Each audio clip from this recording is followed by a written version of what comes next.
ou não. Ou ficam aí torcendo a cada 4, 5 anos pela edição de um novo refis, para poder refinanciar aquelas dívidas tributárias que acabam não sendo possíveis de serem saldadas num prazo correto. O que nós entendemos é que essa medida 899, que foi aprovada na Câmara, já foi aprovada no Senado, e que agora aguarda, como você bem colocou, a sanção pelo presidente da República, ela passa a ter uma oportunidade de um novo relacionamento do fisco brasileiro com os contribuintes. Isto é, passa a dar aos nossos procuradores a possibilidade de um entendimento real da capacidade de pagamento de cada empresa brasileira. Essa capacidade de pagamento levando em conta algumas premissas fundamentais. A primeira delas, partindo do pressuposto que o empresário quer pagar. Se não fez, é porque partiu de uma dificuldade econômica, de uma crise no setor, enfim. A segunda é que, pagando essa dívida com o fisco brasileiro, a empresa não pode deixar de funcionar. Então, é equacionar o pagamento com o caixa da empresa, com o trabalho operacional, com a produção dessa empresa. E, por fim, tratando os desiguais de maneira desigual, quando isso que a lei permitir. Para criar uma regra para a Volkswagen, o que é mais econômico? A mesma regra para a microempresa que está instalada aqui no bairro de Mogi das Cruzes. Isso é econômico, não? É muito importante a gente ter esse discernimento. Você paga R$10 numa TED de R$60, isso é econômico? Está entrando aí algum Mais chato. atrito aí? No... Eu já estou em aula agora, dá licença, não quero saber de futilidade não, amor. Pelo amor de Deus. Fabiane, entrou um Samuel no meio aí. Ouvindo? Alô? Eu que não estou te ouvindo agora, Fabiane. Oi, deputado. Oi, está me ouvindo agora? Eu estou ouvindo, deputado. Primeiramente, Estamos sim. Então tá bom, Fabiane. Vamos lá. Tem uma interferência aí. Exato, estou colocando... Wesley, só para complementar, então. E claro. Durante esse período das negociações que essa medida provisória tramitou na Câmara Federal, eu pude me relacionar muito com toda a equipe da Procuradoria, a quem eu parabenizo pela competência, pelo trabalho, e a gente se engrandece em ver que o governo brasileiro, nas suas instituições, é composto por profissionais altamente qualificados, gabaritados, competentes, bem formados para dirigir os nossos destinos brasileiros, especialmente na Procuradoria e na Receita Federal, com quem eu dialoguei muito durante o período de convergência da medida provisória. É claro, ouvindo aqui os pares, ouvindo os demais deputados, nós pudemos aperfeiçoar a medida provisória, tanto que ela foi, olha só que coisa inédita, Fabiane, aprovada por unanimidade na Câmara e aprovada por unanimidade no Senado Federal. E ainda num formato virtual, inédito também com relação ao formato virtual no Senado Federal. Sim. Estou à disposição, Fabiane. Mais algum tema que os nossos amigos queiram abordar? Eu gostaria de passar a palavra inicialmente para o nosso procurador da Fazenda, para que ele, então, dadas as considerações que o nosso Marcos nos apresentou, que o doutor João pudesse fazer uma análise do que já foi dito até aqui com relação à visão da Procuradoria da Fazenda. Me ouvindo? Sim. Não. Bom, Fabiane, uma boa noite a todos. Obrigado pelo convite, em primeiro lugar. Em segundo, eu já gostaria de agradecer e cumprimentar o deputado Marco Bertagnoli. Acompanhei muito diretamente essa medida provisória na Câmara lá e no Senado. De fato, foi um trabalho incrível por parte do Congresso, obviamente, do presidente da República, na hora que editou a medida provisória. É um produto muito positivo. Por vários motivos, ficou pendente essa regulamentação do Código Tributário Nacional. Não foi à toa, na minha visão. De fato, a gente precisava adquirir uma maturidade. Mas, veja, ao mesmo tempo em que eu lamento profundamente a situação, a circunstância em que a gente se encontra no mundo, eu vejo a transação tributária como uma das válvulas de escape, mas como a transação tributária como a solução de uma gama de problemas criadas pelo Covid-19. Até por muito pouco tempo, talvez a primeira medida que ia ser aventada numa situação como essa, de absoluto falta de perspectiva econômica no nosso país, seria um parcelamento irrestrito para todos os contribuintes. Veja, não estou descartando como isso não sendo uma possibilidade, afinal de contas, o Congresso ele é absolutamente soberano. O que eu estou querendo colocar é que a transação ela cumpre um papel muito importante na medida em que dirige o benefício, seja de parcelamento, alongamento da dívida, substituição de garantia ou até mesmo de desconto, exatamente para aquele que precisa nesse momento, e o momento é de salvar empregos, é de salvar nossa economia, de maneira que eu acho que a transação, embora por acaso tenha visto num excelente momento. Bom, essas são as minhas considerações iniciais. Eu acho que a gente agora, a Procuradoria, a Administração Tributária como um todo, está municiada para, de alguma maneira, colaborar com o processo de soerguimento do nosso país. Acho isso fundamental. Eu tenho acompanhado algumas medidas mundo afora. Aliás, a OCDE publicou recentemente um relatório indicando o que cada país tem feito, cada administração tributária de cada país tem feito para ajudar a economia. O Brasil está lá com as suas medidas, a Procuradoria foi lá também listada, a gente suspendeu as atividades de cobrança administrativa, o Procurador-Geral também, junto com o Secretário Especial da Receita Federal, com base numa outra medida provisória, prorrogou o prazo de validade das certidões negativas, a gente suspendeu a rescisão de parcelamentos em vigor, tudo isso para criar, para dar um alento ao cenário econômico em que a gente se encontra. E a transação vem mais nessa perspectiva, a colaborar com mais essa ferramenta.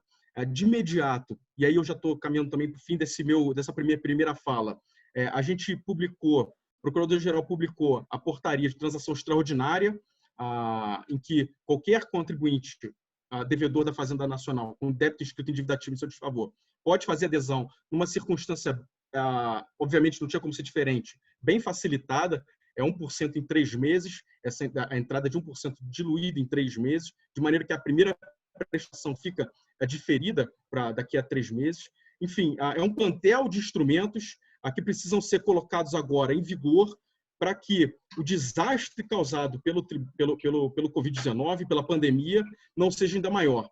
É preciso salvar vidas, é preciso salvar a economia, e eu acho que a administração tributária do Brasil e do mundo estão atentas a isso tudo, e espero que a gente consiga sair na outra ponta, veja, de uma maneira que minimize os problemas, mas fortalecidos do ponto de vista social e democrático.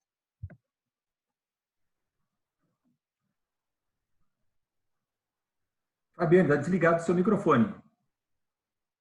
Me perdoem, me perdoem. Eu estou também como moderadora aqui, me perdoem. Eu gostaria de aproveitar, então, e perguntar, talvez introduzindo a Ariane, por que a negociação tributária demorou tanto no Brasil? Qual que é a visão dela? E acho que depois também seria interessante, Marco, você colocar isso para a gente. Por que demorou tanto a negociação tributária no Brasil? Ariane, por favor. Boa noite a todos. Gostaria de cumprimentar a presidente do Instituto de Estudos Jurídicos Avançados, a doutora Fabiane, agradecer pelo convite.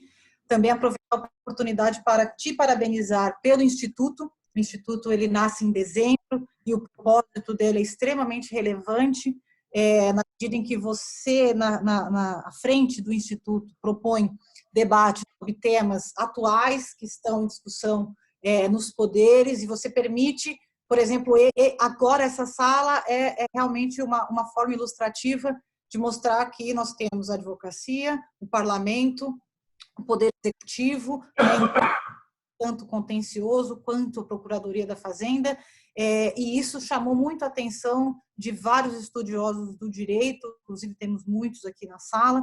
Eu gostaria de te parabenizar por isso.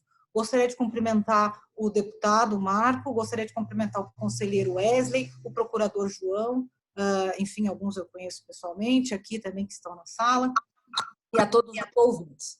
Bom, falando um pouco da transação tributária, por que ela demorou tanto para ser aprovada, né? Nós temos aqui no CTN a previsão, já lá desde 1966, da transação tributária como uma forma de extinção do crédito tributário. Alguns estados, alguns entes federados já estabelecem a transação tributária como uma forma de extinção e já tem os seus formatos. Mas no nível federal, nós tivemos uma iniciativa em 2009, essa iniciativa ela não foi para frente. Na época, as principais críticas contra o projeto de lei da transação tributária estavam assentadas em duas razões. A primeira, que era uma possibilidade de privilegiar determinados contribuintes em relação a outros, então apenas qual seria o critério para eleger um contribuinte ou outro para transacionar, na medida em que isso seria um alívio fiscal em alguma medida. E a outra razão era justamente com base na indisponibilidade do interesse público que circunda a atuação da Fazenda Nacional. Portanto, como se trataria de um crédito tributário, o interesse público que consiste na cobrança do crédito, ela impediria qualquer tipo de concessão por parte do poder público. Isso, na verdade, foi muito discutido desde então, desde 2009, e hoje, me parece de forma acertada, chegou-se à conclusão de que o interesse público da Fazenda Nacional ele não vai estar violado ou mitigado se tivermos a transação. Muito pelo contrário, é o interesse público de arrecadar que será viabilizado, na medida em que a transação tributária ela tem como foco, principalmente, aqueles créditos considerados irrecuperáveis. Do ponto de vista, inclusive, de números, no relatório divulgado esse ano da Procuradoria-Geral da Fazenda, nós temos classificado lá como ranking D, que é o crédito quase que absolutamente irrecuperável, nós temos mais de 900 bilhões.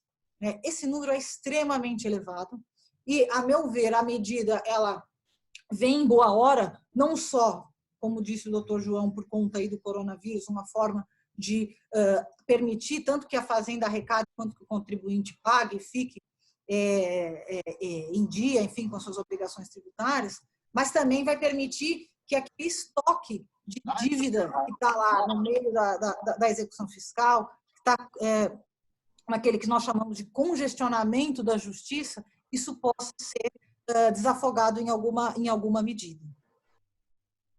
É isso, Fabiana.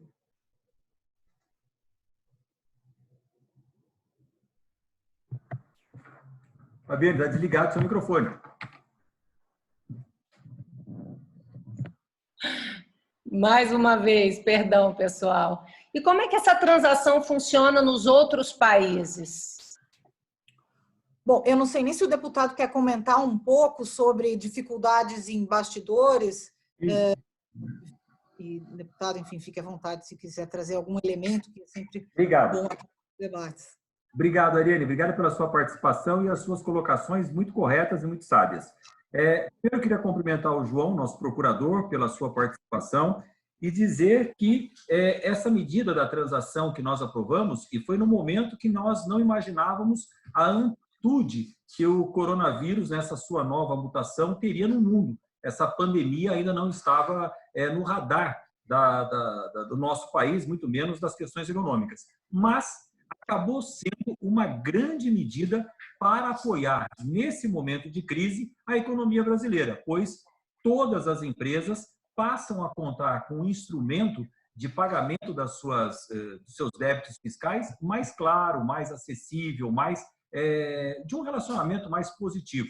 Então, a medida provisória 899, e o João está certo nisso, em que pese não ter sido feita para este momento, ela acabou sendo um grande instrumento para essa pandemia econômica que nós vamos viver assim que terminar ou que nós começarmos a sair da pandemia viral. Então, o que nos apresenta em um futuro muito próximo é uma pandemia econômica que me preocupa muito, principalmente hoje, onde eu tive a notícia de que, numa estimativa muito preliminar, João, 600 mil micro e pequenas empresas já ameaçam o fechamento dos seus negócios nesse mês de abril. De 5 milhões que nós temos no Brasil, 600 mil já falam ou já apresentaram esse sintoma de fechamento. Isso é muito triste, é muito difícil e principalmente o desemprego que vai vir de tudo isso. Já em relação ao colocado pela Ariane, você tem toda a razão. Eu acredito que não tenha sido votado até agora, não tenha sido aprovado até esse momento, e eu acabei enfrentando exatamente isso como argumento daqueles que eram contrários à transação, que seria um superpoder aos procuradores, que poderiam negociar caso a caso como bem entendesse. Então, essa fake news, vou chamar de fake news porque está tão na moda fake news, ela acabou sendo propagada pelo Congresso e alguns parlamentares corretamente preocupados com isso. Quando nós tivemos a oportunidade de realizar diversas reuniões com a Procuradoria, o nosso procurador-geral, o Levi, esteve conosco por diversas ocasiões, junto com o subprocurador, e nenhuma transação pode ser feita de uma forma aleatória ou que não crie, no mínimo, uma jurisprudência para que todas as demais empresas, na mesma condição, possam se valer daquela condição criada. Então, é fundamental que os procuradores tenham agora a permissão legal para fazer um entendimento com as empresas na sua capacidade de pagamento do débito fiscal. E aquele precedente estabelecido torna-se uma jurisprudência que pode ser aproveitada por todos os advogados tributaristas do Brasil, porque a igualdade precisa prevalecer. Lembrando também que o procurador não pode fazer aquilo que lhe der na teia de acordo com a empresa que ele vai estar atendendo. Por quê? Porque todas essas transações serão colocadas à disposição do público, elas são transparentes, são públicas, e depois auditadas e fiscalizadas pelo TCU, pelo Tribunal de Contas. Então, ele não vai fazer o que ele quer, ele vai fazer o que a lei permite que ele faça, numa nova modalidade, onde nós aproximamos o fisco do contribuinte. Esta transação é transparente, é clara. Quando nós pudermos explicar isso de uma forma muito clara, novamente, desculpa a palavra repetitiva, mas clara aos demais deputados, nós tivemos a aprovação por unanimidade, porque os limites dos procuradores também está estabelecido na própria transparência que a lei exige e na fiscalização do TCU. E como que vai se dar, João, essa transação tributária no Brasil? Queria que você explicasse melhor os procedimentos, enfim, toda essa etapa de início ao fim de uma transação tributária no Brasil. Bom, perfeito. Olha, segundo estabelece lá a medida provisória 899, e isso foi absolutamente integralmente transposto para o PLV, o PL de conversão 2 de 2020, ainda naturalmente não foi sancionado, então a gente ainda não tem um número da lei. Ela estabelece que a transação ela pode se dar ou por adesão ou uma transação individual, por oferta do contribuinte ou por oferta da Procuradoria. Então, a gente tem, basicamente, no que tange a transação da dívida ativa, 3 grandes modalidades. Aquela que se aplica aos créditos pequenos e médios, que é até 15 milhões de reais, essa é a transação por edital. E aquelas que se aplicam a créditos maiores, cujo valor consolidado é maior do que 15 milhões de reais, é a transação individual, seja ofertada pelo contribuinte, seja ofertada pela Fazenda Pública. E por que essa separação? Eu acho que é um primeiro aspecto que a gente precisa estabelecer. Bom, veja, a capacidade de análise de uma proposta de transação para um órgão da administração tributária, seja ele qual for, e do Brasil não é diferente, ele é limitado. A ideia de colocar a transação por edital estabelecido, cujos parâmetros ele já é pré-estabelecido, e o contribuinte, então, adere ao seu alongamento da dívida extraordinário ou aplica reduções extraordinárias também no seu crédito, ele já é pré-setado em um edital publicado pela Procuradoria. Então, logo a gente conseguiu regulamentar a MP 899, isso foi lá no final do ano passado ainda, a gente já colocou na rua o primeiro edital, que é o edital 1 de 2019, que estabelece algumas hipóteses em que o contribuinte pode se beneficiar não só do alongamento da dívida, como também pode se beneficiar da redução dos consignatários da dívida, né, juros e multas, encargo legal, obviamente, caso opte por fazer essa adesão lá. Bom, então, em linhas gerais, a gente tem uma adesão por edital, em que o contribuinte adere a regras pré-estabelecidas no edital, e o edital ele pode ter um lapso temporal bem grande. Por exemplo, esse que está em vigor, ele entrou em vigor no dezembro, está em vigor hoje e vai até a data da conversão, da sanção do projeto de lei pelo Presidente da República. Naturalmente, não há a menor dificuldade em se estabelecer, depois de sancionado, e aí o marco legal vai MP 899 vai passar a ser a lei, então, sancionada, da gente prorrogar essa transação também, esse primeiro edital de transação. Então, veja, o prazo para adesão ele é bem alongado, e pode ser bem alongado, não tem dificuldade nenhuma. Agora, a gente tem também a transação individual. Ela se aplica a determinados tipos de contribuintes, essencialmente aqueles que devem uma quantia substancial, aqueles que devem mais do que 15 milhões de reais em débitos consolidados, mas também em algumas circunstâncias. E o melhor exemplo, isso está tudo lá na portaria que regulamenta da Procuradoria-Geral. O melhor exemplo são daquelas empresas em recuperação judicial e falidas. Elas podem apresentar, então, um plano de recuperação fiscal. O que significa esse plano de recuperação fiscal? São as justificativas pela qual entende que, dadas suas circunstâncias momentâneas, ela precisa alongar extraordinariamente sua dívida ou, eventualmente, que se aplique reduções. Claro, sempre com as limitações estabelecidas na lei. E eu acho que a gente vai tratar isso um pouco mais para frente. Por exemplo, não pode atingir, não pode vulnerar o principal, não pode ser mais do que 50% do valor do débito, ou 70%, a depender da natureza jurídica de algumas empresas. Mas fato é que essa transação individual ela é submetida ao, então, procurador da Fazenda Nacional, lá da sede da empresa, e aí se começa aquilo que é da essência de uma transação, que é a negociação das suas cláusulas. O quanto de desconto o contribuinte pediu, o quanto de desconto a legislação admite que se dê, o quanto de desconto a capacidade de pagamento daquele contribuinte, ou seja, a sua atividade, as suas informações financeiras e econômicas admitem para que eu dê o desconto. A capacidade econômica do devedor, portanto, ela serve não só para autorizar descontos, como também para os graduar. E aí abre aquilo que é o ponto alto da transação, que é a mesa de negociação, cuja experiência a gente aproveitou na oportunidade que a gente regulamentou, por exemplo, o negócio jurídico processual na Procuradoria. Isso já deve ter alguns poucos anos. A experiência que a gente aproveitou dessa oportunidade, dessa mesa aberta, desse colóquio, ou seja, de colocar contribuintes e administração tributária frente a frente, para tentar, num processo de ganha-ganha, equacionar o seu débito, isso não tem valor o valor não tem a gente como medir, é muito positivo. A gente sempre consegue, portanto, nessa oportunidade, chegar a termos que o distanciamento antes não permitia que chegássemos. Portanto, assim, em linhas gerais, é isso que se pode falar da transação. Ou seja, a gente tem por edital e a gente já tem um edital publicado e o segundo edital também foi publicado por uma portaria do Procurador-Geral, que é a transação extraordinária em razão dos efeitos do Covid-19, e temos também a transação individual, aquela que passa por uma análise mais individualizada do colega procurador da Fazenda. E eu queria saber, não sei se o Marco quer completar alguma coisa. Eu queria dizer duas coisas importantes aí em relação ao que o procurador João colocou corretamente. Essas são as melhorias que a Câmara Federal proporcionou ao projeto.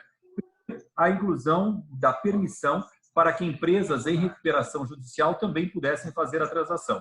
E uma segunda que eu considero fundamental, em que pese não foi aprovada ainda pela Câmara, mas será, é a permissão para que as micro e pequenas empresas optantes pelo Simples também possam transacionar com o Fisco Nacional, porque elas estavam excluídas, não por vontade do governo, por vontade da Procuradoria, mas não era permitido que elas, micro e pequenas empresas, pelo Simples ter sido criado por uma lei complementar, estivessem no bojo da medida provisória. Nós apresentamos uma lei complementar, um projeto de lei complementar paralelo, que tramitou concomitante com a medida provisória. A medida provisória já foi aprovada. Até a próxima semana ou a outra, assim que sancionar, nós estaremos aprovando o projeto de lei complementar, permitindo que as micro e pequenas empresas também participem da transação, aquelas que são optantes pelo Simples.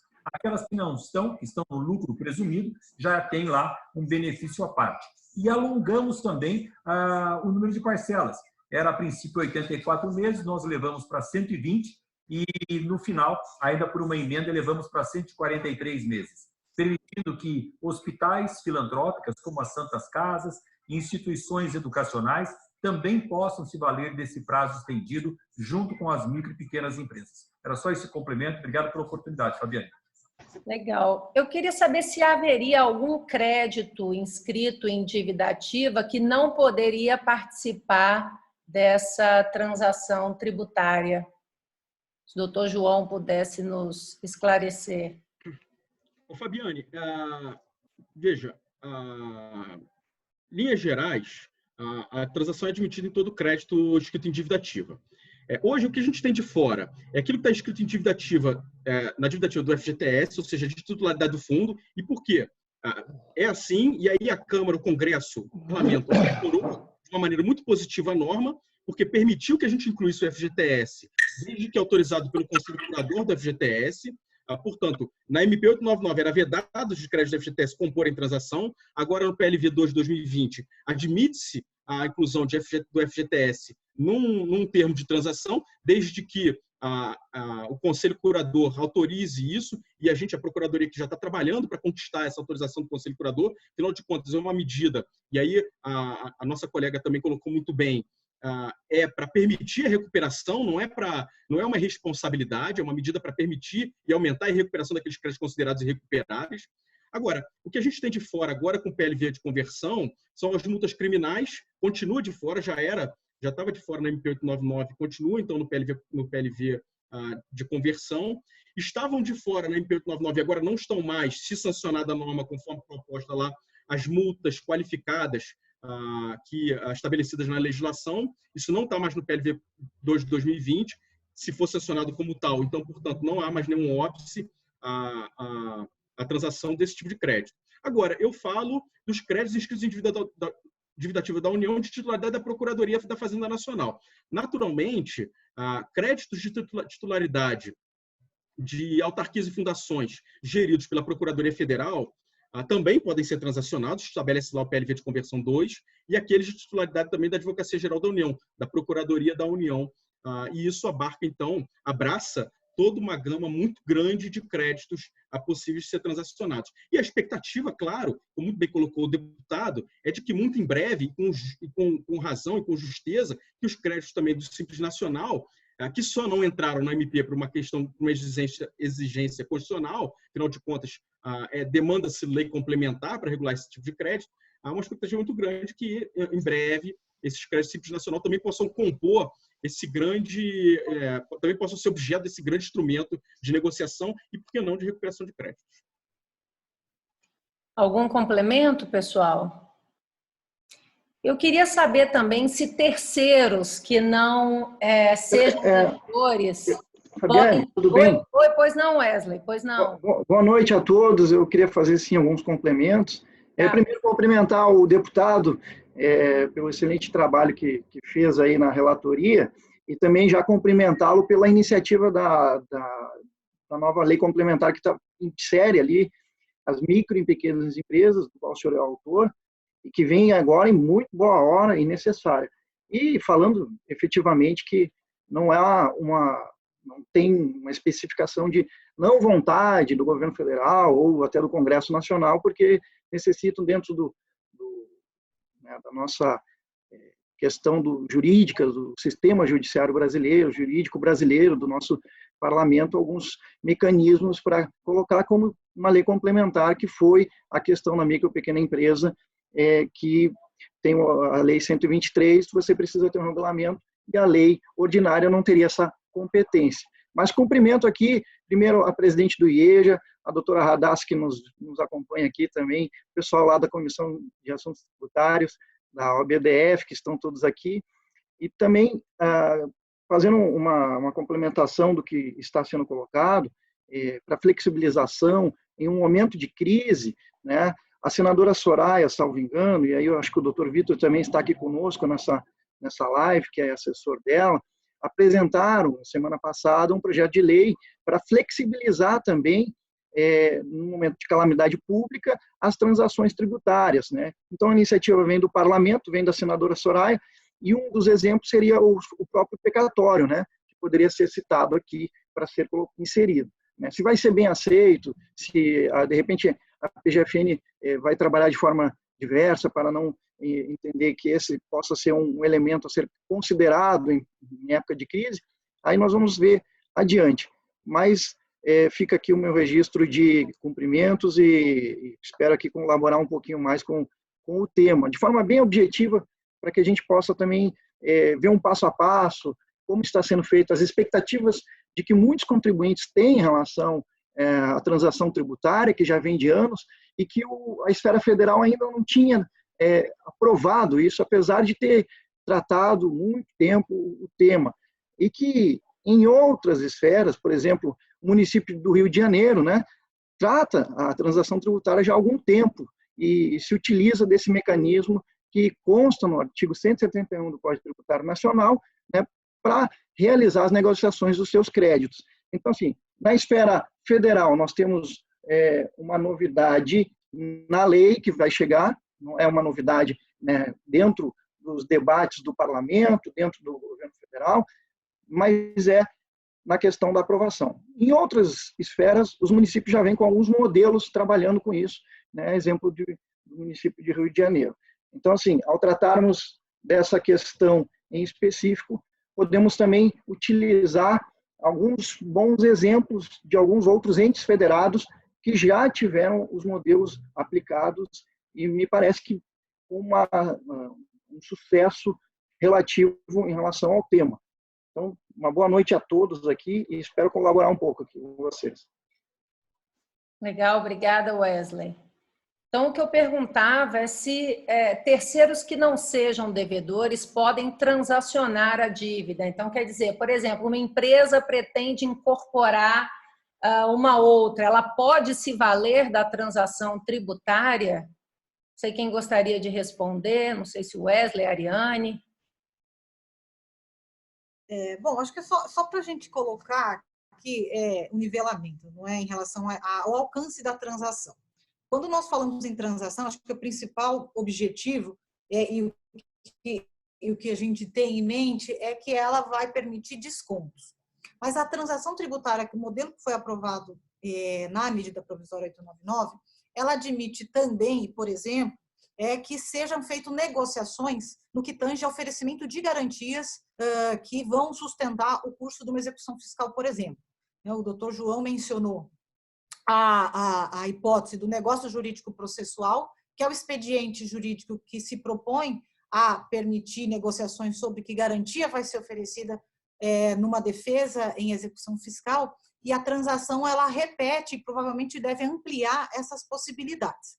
No que tange a terceiros transacionários, o conceito de transação ele estabelece que as partes elas vão negociar sobre objeto, sobre prazo e também sobre responsáveis. Isso permitiria, o próprio conceito da transação permitiria que terceiros também pudessem se rogar, enfim, aquela empresa, por exemplo, que vai incorporar outra, que ela já transacionasse eventual débito tributário da incorporada, na medida em que, isso seria interessante, na medida em que ela fica responsável integralmente pelos débitos no momento em que essa operação societária acontece.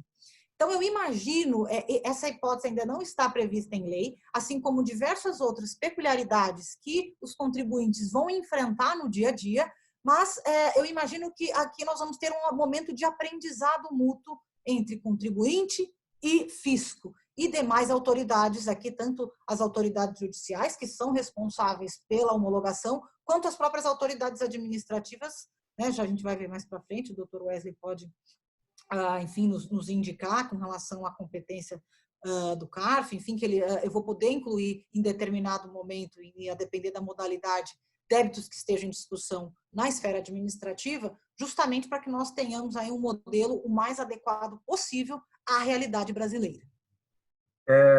Fabiane, se você me permite, 2 comentários aqui. Sempre. Com a Ariane, que eu concordo, ela tem toda a razão. É muito difícil uma legislação nova nascer perfeita em relação à realidade de uma situação, no caso, a realidade do fisco brasileiro. Nós precisamos lembrar que as normas tributárias brasileiras são altamente complexas. É uma parafernália de leis e normas infralegais deixando qualquer empresa maluca. Nós não podemos partir do pressuposto que toda a dívida do contribuinte para com o fisco nasce de uma inadimplência ou nasce de uma vontade de não pagar. Muitas dessas dívidas nascem da dúvida de pagar ou não. A nossa legislação tributária acaba causando isso. Como eu devo recolher? De que forma esse cálculo deve ser feito? Quais são os insumos que incidem e não incidem nesse pagamento. E aí acabam recorrendo ao CARF para dirimir essas dúvidas que são muito recorrentes no Brasil, em função da legislação ser tão complexa. E uma das coisas que nós também aprovamos na Câmara Federal, e aí não foi uma inclusão minha, foi uma inclusão de vários deputados no dia da votação e acabou sendo aprovada, foi o fim do voto de qualidade no CARF. O CARF é composto pelo Wesley e por tantos outros conselheiros, mas o voto de qualidade, quando havia empate, acabava sendo pró-Receita Federal. E esse voto de qualidade acabou. Ele passa a ser pró-contribuinte. Se houver empate, é pró-contribuinte. Não que antes todos os votos de qualidade no empate fossem 100% para a Receita. Não isso. A maioria era direcionado para a Receita. Mas nós partimos do seguinte princípio.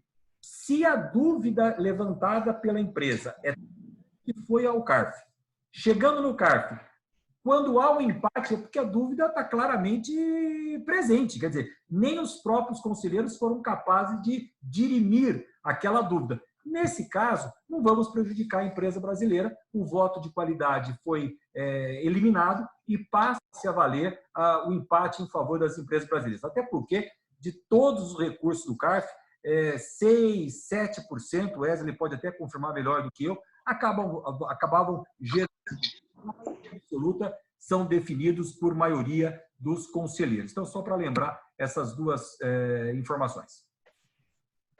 Por favor, Wesley, inclusive você poderia já seguir, se possível, então, dentro desse contexto, e nos apresentar quais os princípios norteadores da transação tributária. Se puder também, depois desse gancho, já seguir por essa linha de raciocínio. Pois bem, deputado, muito bem colocado as suas ponderações e o tema tão polêmico sobre o voto de qualidade que nós estamos tendo, inclusive, nas últimas semanas, e acredito que vão ainda ocupar os próximos dias, né? O que é o voto de qualidade, né? O CARF hoje, para quem talvez não tem tanta familiaridade, o CARF ele é composto por tanto os conselheiros da Fazenda quanto os conselheiros dos contribuintes, representados e indicados num número iguais, né? São 4 de cada lado, e existe essa paridade por lei. Ao realizar a votação, o presidente da turma tem aí a prerrogativa de proferir esse voto de qualidade, né? E aí nós temos um percentual hoje talvez maior para a Fazenda, e considerando as questões que elevam os atos administrativos da Fazenda Pública, né? E aí surgiu essa polêmica, e eu não vou entrar no mérito aqui, deputado, de ser contra ou a favor, que também não me cabe como julgador realizar esse juízo de valor, mas quem milita a favor do fim do voto de qualidade fala e fundamenta com base num duplo voto, né? Um conselheiro teria 2 votos, e aí há uma grande interpretação no sentido de que vai muito para a Fazenda, né? Apesar de ter ali muitos votos favoráveis também ao contribuinte. E quem milita contra o fim do voto de qualidade alega principalmente, são das principais alegações, que é o fim do controle do ato administrativo que está na mão da Fazenda Pública, né? Então, essas divergências, e aí não nos cabe como juízo de valor, mas deixar que o parlamento decida isso, o que o parlamento quer para o CARF, né? Deixar que o governo federal também decida isso. Então, é uma polêmica. A única ponderação que eu faço aqui, e aí eu já falando em nome do presidente da Associação dos Conselheiros Contribuintes no CARF, é que muitos ataques estamos sofrendo sobre o pretexto de que agora, com o fim do voto de qualidade, nós vamos votar favorável sempre ao contribuinte, só que não é essa a percepção, né? E muitos ataques estamos sofrendo sobre esse prisma, e aí eu respondo aqui pelo pessoal que atua pelo lado dos conselheiros contribuintes. E não é esse o dia a dia que nos ocorre lá, né? Os conselheiros têm, sim, a sua imparcialidade, tem princípios norteadores do processo administrativo fiscal que rege a administração, que nós temos que seguir a lei. Eu não posso votar de forma contrária à lei. Então, assim, tem elementos e mecanismos que o próprio CARF identifica quando há uma tendência e que há um grande trabalho feito pela administração atual do CARF. Então, eu só fico com essas ponderações e deixo para que o parlamento resolva isso. Mas, aproveitando esse gancho, deputado, eu gostaria até de pedir para que vocês do parlamento pudessem também ter um outro olhar para o CARF, e não só a questão do voto de qualidade, porque nós temos outro projeto de lei que está tramitando aí, que trata não só da remuneração dos conselheiros, mas também sobre algumas questões. Tá aqui, foi falar. Opa. Isso feito pelo próprio Brasil, pela administração pública federal. E aí já fica o nosso apelo aqui, deputado, para que tenha esse olhar, e o senhor foi assim um grande líder desse tema, então assim, nada mais justo do que eu trazer um pouco desse tema, pedindo desculpa para a Fabiane, porque eu já queria aproveitar esse momento aqui para, né, fazer essa sensibilização junto ao deputado, e entre outros temas que nós estamos tendo ali, para que tudo isso fortaleça ainda mais o órgão. Quem fala que o CARF hoje tem que acabar, talvez peca por um pouco de desconhecimento das produções que o CARF emite em matéria tributária, um órgão especializado e que muito contribui para a diminuição dos litígios judiciais, né? E é um percursor aí com matérias complexas, difíceis, que os conselheiros às vezes se encontram, que muitas vezes não está ainda nem sequer no Poder Judiciário em discussão. Está ainda pelo crivo do CARF, e quando chega ao Poder Judiciário, né, nós sabemos que alguns desembargadores, ministros do STJ, já se valeu das decisões desses conselheiros que estão atuando no CARF, tanto do lado da Fazenda quanto do lado dos contribuintes. Então, fica a minha ponderação, deputado, para que a gente possa também ter um olhar mais aprofundado e amplo do CARF, que não é só o voto de qualidade que vai fazer com que nós tenhamos também decisões assim ainda mais aprimoradas pró-sociedade e pró-fazenda. Enfim, doutora Fabiana, voltando então ao nosso tema, eu coloco aqui a questão dos princípios da transação tributária. Nós tivemos, entre outros, que foram sendo acrescentados nesse meio tempo, mas o que norteia, né? O professor Carlos Alberto Álvaro de Oliveira dizia o seguinte: quando o advogado quer saber muito do processo, ele tem que saber dos princípios. Então, esses princípios, né, que emergem na lei, emergem para a iniciativa do legislador, né? Nós temos o primeiro, da isonomia, né, já um pouco citado pelo doutor da Fazenda aqui, e que já nos colocou o doutor Rogério, que cortou um pouco, né?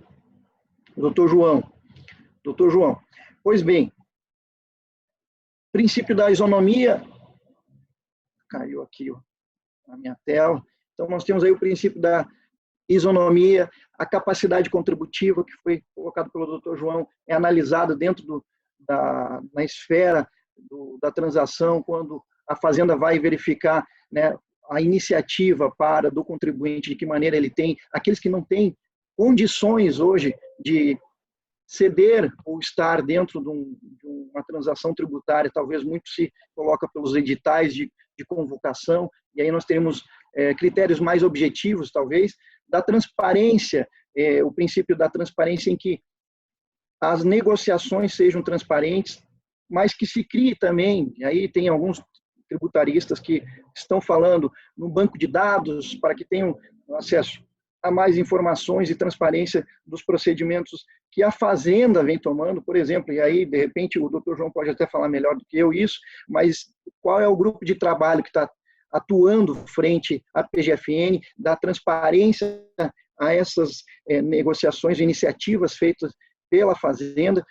O princípio da moralidade, nós temos um dispositivo também ao final da MP, e aí é interessante que esse dispositivo ele avalia as questões de fraude e de dolo, mas não a culpa, quando há uma culpa pelo agente público, numa negociação talvez que possa prejudicar a fazenda pública, né, de que maneira ele vai responder isso. Então, nós temos aí o princípio da moralidade, lembrando que, por culpa, a princípio, não está na lei, somente por dolo. Vamos avançando aqui. A questão da razoável duração do processo, obviamente, nós temos um mecanismo que tende a ser célere, porque os pedidos, pelo que eu percebi, serão todos eletrônicos, a lei determina que sejam de forma eletrônica, mas é óbvio que também é um princípio que tem que estar dentro da transação tributária, quanto tempo vai durar essas transações, os pedidos feitos e os deferimentos, né, para que possam surtir os efeitos o mais rápido e célere possível. E aí anda junto com o princípio da eficiência, que, né, a administração pública tende a ter essa eficiência na sua atuação. E resguardar as informações protegidas por sigilo, o princípio da publicidade, que é publicizar todos os atos que são referentes a pedidos, procedimentos e dentre outros que podem surgir nesse contexto. Mas eu fico aqui curioso também para saber se tem algum comitê que possa vir ser criado pela Fazenda Nacional, ou se ainda nós estamos aguardando um pouco mais essa tramitação legislativa, e aí eu não sei se o doutor João tem ciência disso e se a gente poderia até abordar de que maneira esse comitê vai dar também publicidade e transparência aos seus atos. Marco, gostaria de perguntar alguma coisa? Fabiane, obrigado pela oportunidade. Só dizer ao Wesley que conte conosco na valorização do CARF, assim como eu conversei com o nosso superintendente da Receita Federal, que nós precisamos. Opa.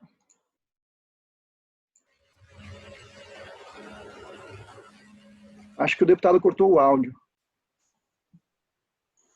Foi. Agora eu que esqueci. Foi, agora sim. Fui eu. Perdão, fui eu. Me perdoe. Você me desligou aí. Voltando, então. O que a gente percebe é que essas instituições brasileiras, PGFN, Receita Federal, CARF, enfim, acabam sendo muito distantes do Congresso Nacional, da Câmara dos Deputados e do Senado. Se nós fizermos lá uma pesquisa com os 513 deputados, Wesley, é bem provável que a maioria não conheça a fundo a figura do CARF e o que exatamente é o seu propósito. Então, assim como na Receita, falei para o nosso superintendente da Receita que é preciso haver uma aproximação no sentido de levar a informação correta das necessidades, porque acabam surgindo projetos na Câmara que são tidos apenas como corporativistas, defendendo uma categoria, defendendo a outra, e que acabam não trazendo na sua plenitude a real função de cada órgão brasileiro. E, como eu reconheço aqui, de muita competência e composto por técnicos altamente capazes. Eu acho que nós precisamos ter aí uma aproximação com a Câmara e ter lá um grupo de deputados, Wesley, que possa reverberar a voz do CARF, a voz da Receita, a voz da PGFN, como eu tenho feito nessa defesa do trabalho de qualidade que é realizado por essas instituições. Eu quero, pessoal, aproveitar e agradecer a presença da nossa AJUF, nossa Associação dos Magistrados Federais, conosco presente, não sei se na figura do nosso presidente, querido juiz Fernando Mendes, mas eu quero deixar registrada a presença aqui conosco e é uma alegria que eles também possam participar, muito embora dessa vez não como palestrante, mas aqui é apenas o início de uma rodada de conversa sobre o tema, porque esse tema realmente merece uma atenção de todos nós. E eu queria perguntar para a Ariane se eu, como empresa que já tem um débito judicializado, se eu posso transacionar esse meu débito que já está sendo contestado no judiciário. Fabiane? Pois não, João. Deixa eu fazer uma colocação só aqui na esteira do que a colega Wesley colocou. Eu acho que é fundamental, ele colocou muito bem os princípios, acho que, de fato, isso norteia. Eu queria acrescentar dois. Ele disse, mas eu queria reforçar esses dois. O primeiro é o interesse público. Veja, o interesse público não é o meu, como procurador da Fazenda, não é da Procuradoria da Fazenda, não é do governo, não é do Executivo. de todo um país, enfim, todo o povo, em última análise. E o segundo, que é o que vem lá, é o primeiro dos incisos que vem na portaria do Procurador-Geral, da Procuradoria-Geral da Fazenda Nacional, que regulamenta a transação na dívida ativa, que é a presunção de boa-fé do contribuinte. Eu acho isso fundamental e incrível constar numa norma da Fazenda, numa norma da administração tributária como um todo, um princípio em que se estabelece a boa-fé do contribuinte como presumida. E aí, só também indo para a segunda colocação que ele disse da transparência ativa, veja, a portaria regulamentadora lá da transação, no que tange a dívida ativa da União, estabeleceu como uma premissa a transparência ativa, ou seja, ninguém vai precisar me pedir os termos de transação, por exemplo, via LAI ou via habeas data, ou o que for, para que eu possa franquear isso. Esses documentos eles já são a priori públicos. E por quê? Muito a ver, muita relação com aquilo que o deputado colocou. Olha, eu não quero ser escrutinado só pelos órgãos de controle. O que a gente está estabelecendo aqui é uma igualdade material e eu quero ser escrutinado também pelos pares daqueles que transacionaram com a União. Afinal de contas, veja, a transação ela não é um favor que se concede, não é sem critério, não é uma arbitrariedade. Agora, claro, tem parâmetros na portaria, na lei, na regulamentação, no entendimento de uma mesa de negociação, isso é muito evidente. Então, só para finalizar, os termos de transação, ou melhor, as transações que foram realizadas em razão dos editais publicados, eles já estão sendo divulgados lá na página do Regularize. Veja, não é online e imediato. Eu vi lá, eu dei uma olhada mais cedo e vi que os de janeiro já estão sendo carregados lá. Então, todo o termo de transação, toda empresa que aderiu à transação por edital, com base no edital de dezembro de 2019, já consta lá como tendo aderido a uma transação por edital. E os editais de transação individual, eles também vão ser divulgados, veja, espontaneamente. Isso não é um favor, muito menos uma obrigação, nós, como órgão democrático e republicano, de fazer isso para que sirva de paradigma para a empresa na mesma situação. Não é a única coisa que eu vou pedir a compreensão de todos, é para que eu não faça isso de maneira instantânea. Afinal de contas, eu preciso me preparar, carregar no site, etc., organizar de uma maneira em que, didaticamente, as pessoas precisam compreender aquilo, mas também é um princípio a transparência ativa. Ninguém vai precisar me pedir via LAI ou via qualquer instrumento esses termos, viu? Desculpa, só mais essa observação aí antes de passar a palavra para a nossa colega. Não, imagina. Vamos lá, Ariane. Vamos lá. Bom, também aproveitando e falando em débito judicializado, também gostaria de cumprimentar a JUF, não sei se na pessoa do presidente ou de quem o represente, mas enfim. O propósito da transação tributária, ele é essencialmente direcionado para aqueles débitos de difícil recuperação. E, via de regra, esses débitos de difícil recuperação já estão judicializados. O doutor João cuida da dívida ativa, são estoques volumosíssimos, e valores assim, que congestionam o judiciário, enfim, muitas vezes porque os bens, não são localizados bens para garantia dos débitos, e a Procuradoria, ela, enfim, enfrenta uma série de procedimentos para busca de bens, muitas vezes utilizando de instrumentos, inclusive, que permitem o alcance de bens de terceiros, desde que haja algum vínculo operacional em relação a esse devedor. Então, nós temos um estoque muito volumoso. Então, eu diria que o propósito principal da transação é alcançar esses débitos que hoje estão no judiciário e que esses débitos não conseguem serem executados. Muitas vezes por dificuldade do devedor, muitas vezes por uma questão específica que esse contribuinte esteja vivendo, por exemplo, de não conseguir saldar essa dívida. Muitas vezes o que nós enxergamos, além da dificuldade de saldar a dívida, porque é muito alta, mas também, muitas vezes, alguns contribuintes, eles até teriam argumentos de defesa, mas eles não conseguem garantir as execuções. Isso é bem verdade. A contribuinte de todas as ordens e de todos os modelos e formatos, existem aqueles chamados, aí nós vamos tratar mais à frente, o chamado devedor contumaz, ou seja, aquele que se arquiteta e usa do não pagamento de tributos como uma forma de obter vantagem, inclusive no mercado, vantagem competitiva, mas existem aqueles devedores que realmente não pagam seus débitos porque não têm caixa para fazer frente a esses débitos que foram gerados. E é verdade também que existe, em alguma medida, né, um questionamento, inclusive no Supremo Tribunal Federal, né, de volumes de multas que hoje são impostas aos contribuintes. Multas essas que estão previstas na legislação, mas que, do ponto de vista, inclusive, de patamares constitucionais, elas são questionadas. Inclusive, acho que nessa semana o Supremo deve iniciar a votação da constitucionalidade da multa qualificada por compensação não homologada, que é um valor de 50% em cima do débito. Então, são valores esses, claro, não compete ao procurador aplicar ou não aplicar. Está na lei, ele tem que aplicar. Né? Mas aqui a gente está falando de uma questão sistêmica. Né? O crédito ele vai se avolumando, muitas vezes ele passa 2, 3 vezes o valor do tributo original.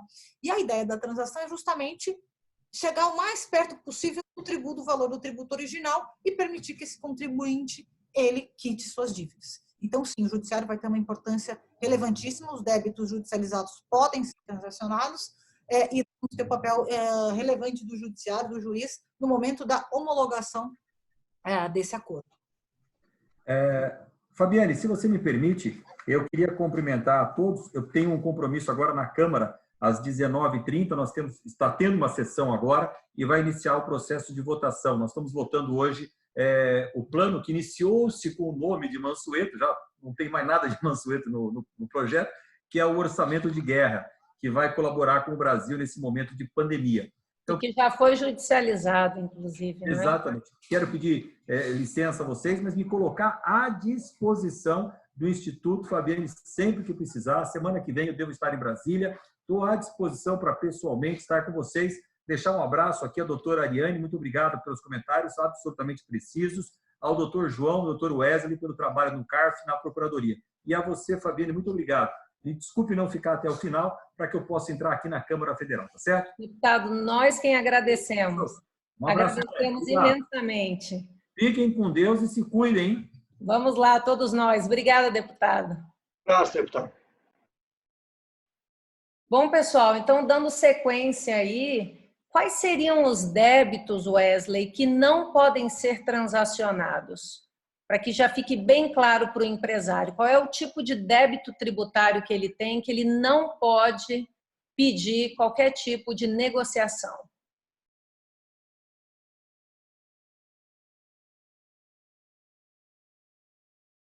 Você está mudo. Está mudo. Agora foi, né? Pois não. Então é o seguinte, nós temos aí o artigo 5º já do projeto de lei que está tramitando, da MP, que veda a transação que reduza multas de natureza penal, e aqui a gente cita, por exemplo, multas lá do famosa Operação Lava Jato, por exemplo, não pode entrar numa transação tributária, e que conceda descontos a créditos relativos ao regime do Simples Nacional, enquanto não é editada a lei complementar, que era o que o deputado comentou no início aqui da nossa live, né, porque ele já apresentou recentemente aí um projeto de lei que pode tratar da matéria, tendo em vista que essa MP, né, vem com uma lei ordinária, e aí teria que ter um regramento pelo regime do Simples Nacional por uma lei complementar, que foi a iniciativa dele nesse momento.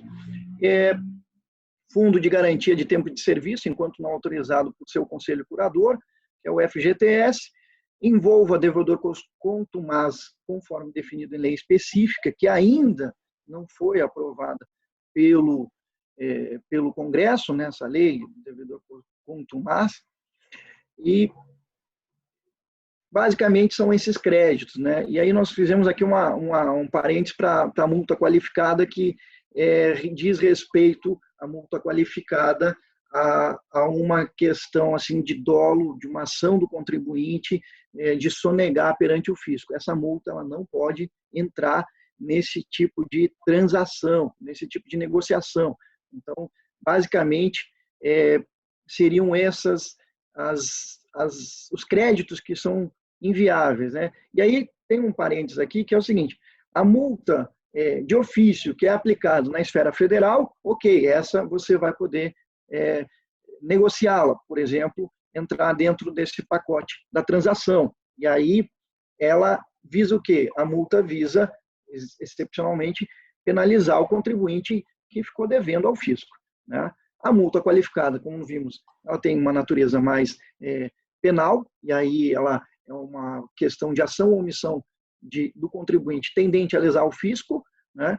E tem a multa agravada, que, no meu entender, a multa agravada ela poderia entrar na transação. Não sei se o doutor João comunga da mesma opinião, mas a multa agravada não fica na esfera penal, ela simplesmente agrava a multa de ofício que está interligada ao débito principal. A multa agravada, dando um exemplo, quando o contribuinte não responde à fazenda por diversas intimações, ele tem uma multa agravada. Eu acredito que essa multa poderia entrar porque a lei não impede esse tipo de multa, então acredito que entra dentro da transação tributária. Seriam essas considerações, Fabi. João, quer complementar? Fabiane, veja, no regime da MP 899, de fato, qualquer multa qualificada, aquela decorrente da aplicação lá do 44 da 9430 ou do 80 da 4502, elas não poderiam ser transacionadas. Isso não foi reproduzido no PLV de Conversão 2 de 2020, de modo que eu acho que ficam de fora, de fato, só as multas de natureza penal, aquelas decorrentes do crime mesmo. Concordo, então, com o colega Wesley. João, aproveitando, o contribuinte pode exigir que a Fazenda Pública se comprometa com relação a algum ponto que não esteja em lei? Por exemplo, ele pode pedir que a Fazenda não penhore nos autos determinado imóvel? É possível esse tipo de transação? Fabiane, é uma excelente pergunta essa que você fez agora. De fato, pode. Não vejo dificuldade nenhuma. É uma mesa de negociação como qualquer outra. E aí se estabelece lá aquilo que, para o devedor, que é a parte ex-adversa, entende como razoável ceder, razoável transacionar, e aquilo que ela entende como não razoável. E aí a outra parte vai fazer a mesma atividade, até que se encontre aquele ponto ideal, o ganha-ganha, né? Agora, não vejo dificuldade nenhuma em se estabelecer outras obrigações de parte a parte, não previstas em lei, e isso vai ficar lá no termo de transação, e, obviamente, se for descumprido, pode levar à rescisão. Então, vou dar um exemplo aqui. Tem esse que você disse, ou seja, pode a Procuradoria se comprometer a não constritar um determinado recurso do devedor, porque aquilo serve para subsistência, sei lá, enfim, estou conjecturando aqui. Pode também, por exemplo, a Fazenda Pública exigir uma fiança de um sócio. Olha, não tem dificuldade nenhuma. É tudo uma mesa de negociação, sempre calcado naqueles princípios que o Wesley muito bem colocou. Pessoal, talvez a Ariane possa contribuir. Quais são, então, os compromissos que o contribuinte deve aderir para essa transação? Eu acho que o doutor João colocou muito bem, é uma mesa de negociação. E, para isso, algumas regras do jogo para ambas as partes devem estar bem claras quando dá sentada na mesa. E, com relação ao contribuinte, a lei elenca de uma forma muito objetiva quais são os compromissos que ele deve assumir no momento em que irá à mesa de negociação. O primeiro deles é não usar a transação de forma abusiva, ou seja, de forma a prejudicar a livre concorrência ou a livre iniciativa. Essa preocupação já estava lá atrás, em 2009, quando o projeto de lei foi apresentado pelo então presidente, e essa foi uma crítica muito grande, né, de em que medida a transação poderia alterar, enfim, as regras de livre concorrência. Isso está muito claro agora na MP, quando a indicação desse compromisso. O segundo compromisso é não utilizar terceiros, né, aqui o chamado laranja, para dissimular a origem e destinação de bens, direitos e valores que possam salvaguardar aqui o crédito que está sendo transacionado. Ou seja, ele se compromete a não estabelecer terceiros, aqui o famoso laranja, para recepcionar bens, etc. O terceiro compromisso é a não oneração ou a alienação de bens, venda de bens, sem a devida comunicação aos órgãos públicos. Inclusive, nós estávamos até discutindo o alcance desse compromisso, se todo e qualquer bem, para ser alienado, onerado, ele precisa da anuência, independentemente se esse bem ele diz respeito a dívida que foi transacionada. Então, por hipótese, eu estou transacionando aqui 100 mil reais, eu tenho um patrimônio de 150 mil reais e tenho um veículo. Será que eu já coloquei ali os 150 mil reais seria suficiente para saldar a dívida? Será que o veículo que ultrapassa o valor da dívida também precisa ser comunicado? Isso não está absolutamente claro, mas, em princípio, eu diria que sim, né, como forma de cautela, eu orientaria um cliente assim a comunicar. Mas isso ainda não está, enfim, né, definitivamente regulamentado e regrado. E o quarto é a renúncia de direitos sobre os quais se fundem as ações.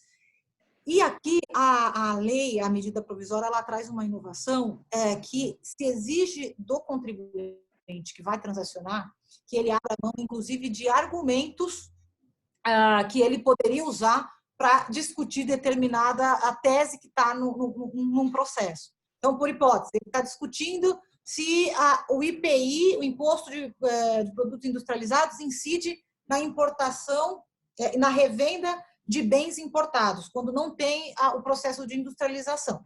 Então, esse assunto está lá no Supremo, o Supremo ainda não julgou se deve ou se não deve, e eu sou contribuinte, eu quero lá transacionar uma dívida que tem essa discussão.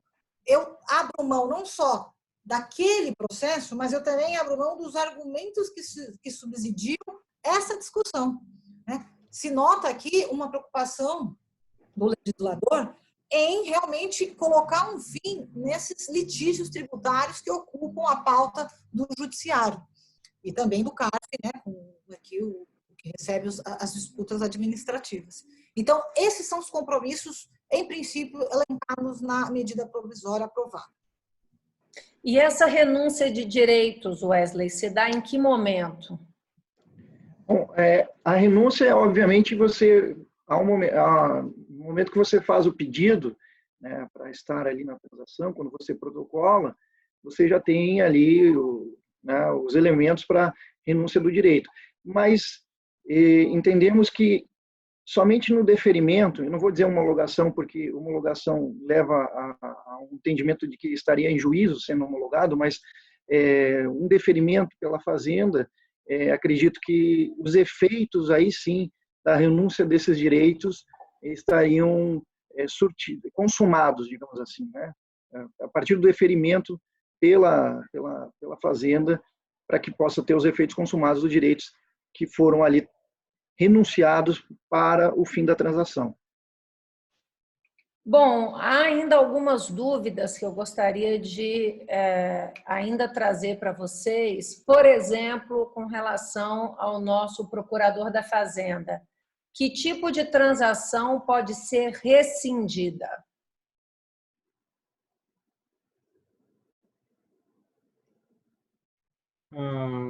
Bom, Fabiane, veja, a transação, o produto da transação é, de fato, a adesão às cláusulas de edital ou a celebração de um termo de adesão.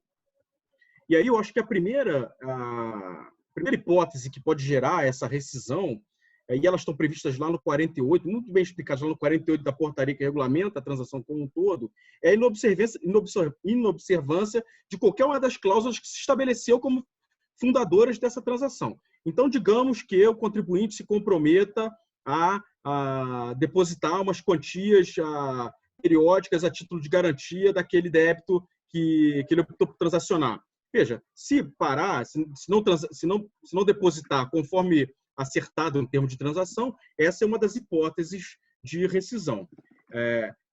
Portanto, o descumprimento das condições, das cláusulas, das obrigações e dos compromissos assumidos. E isso tudo com fundamento na boa-fé que a gente estabeleceu como uma premissa, naquilo que ficou como uma negociação estática entre contribuinte e Fazenda.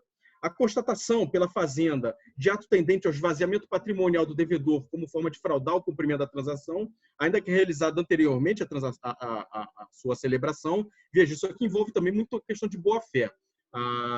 É difícil negociar, ou melhor, muitas portas se cerram na mesa de negociação quando se está diante de alguém que pratique ato tendente a esvaziamento. É fraude.